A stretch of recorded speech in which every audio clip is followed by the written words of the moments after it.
Welcome to this Inkscape video tutorial series. In this video, I just want to introduce you to the basics and interface you are presented with when you first open Inkscape program. This is a very powerful software. It is a free version software. You can go ahead and download it in the link below in the description below.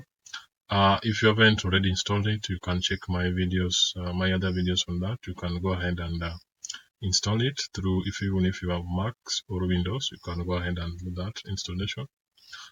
This is a very powerful software, just the same as Adobe Illustrator and CorelDRAW. It has the same tools and functionality presented in those other programs. So in this video, I just want to show you the basics of Inkscape and the tools we have on the interface here. But first, I just want to show you how you can pan around this page, how you can move it up and down. So moving it up and down, you can use the mouse scroll wheel to do that. You can also hold down the control key on your keyboard and use the mouse scroll wheel to kind of zoom out and zoom in like this. Another way, you can use this bars on the horizontal one so that you can kind of move it left and right. Also, you can use the bar on the right here to move it up and down. So you do that by holding the left mouse and dragging it up and down to kind of pan around. Another way is also holding down the mouse scroll wheel and dragging it this way. You can do that. You can just drag it around. You can as well use the plus key on your keyboard to kind of zoom in like that, or use the minus key to zoom out like this. So it's kind of interesting. You can as well use the control key on the keyboard together with the down arrows or page down and page up arrows on your keyboard to move that page right and left using the left arrow key or the right arrow key to kind of pan the page around this window. So up here we have more options. These options comes active once you have an active object you are working on. For example, we have our selector tool here. So right now there's nothing to select, but when we come here to the rectangle or square object, you can click it. Then you come here and hold the left mouse key and you drag until you form a rectangle. So once you do that, you leave and press the escape key. You press escape key again, and once you do that, you can see our selector tool is active again. And now you can just select it again. Once you select the object, you will see this dotted line around the object, and you can see this arrow keys also presented around the object. So this arrow keys is just to allow you to kind of resize the object here. You can use this to resize it left and right, or you can use these corners to kind of resize the object almost in a proportional way. If you want object to expand in a proportional way, you can hold down the control key on the keyboard, and now the object will be expanding proportionally. If the selector tool is active and you come here and click on this object, you will find this option of resizing it.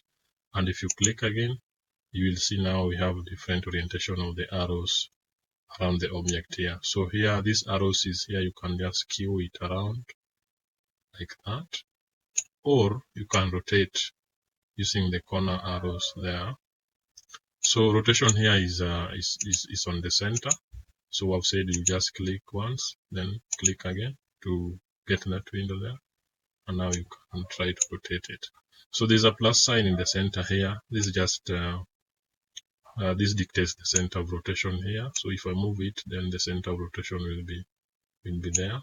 I can even move it outside this the region there.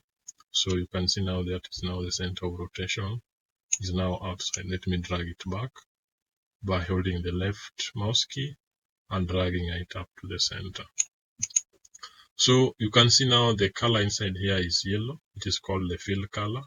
Then there is also this dark outline. This is called the stroke. So the dark outline here is called the stroke. You can check below here. We have fill and stroke. So currently stroke is black, fill is yellow.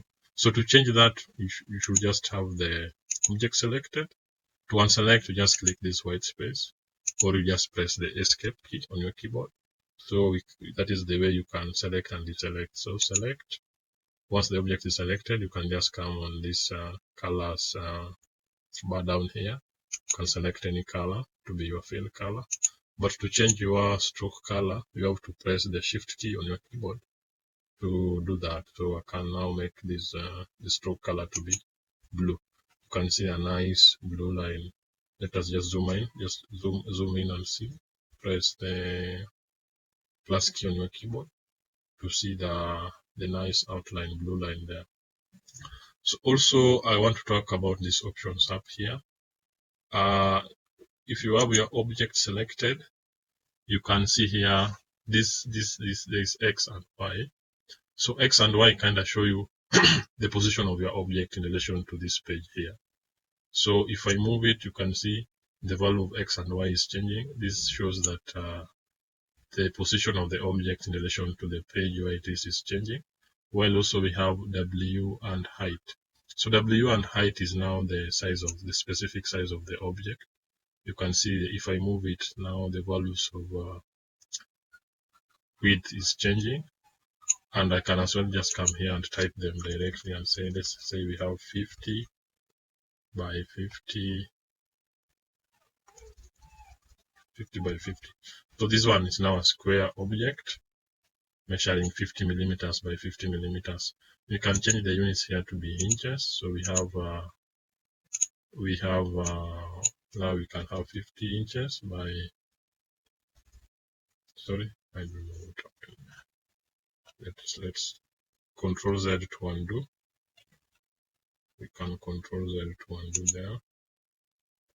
It is misbehaving, but you can just press the key, the minus key on your keyboard, and try to salvage it back like this using those arrow keys we have talked about. Then use plus key on your keyboard to try and bring it back.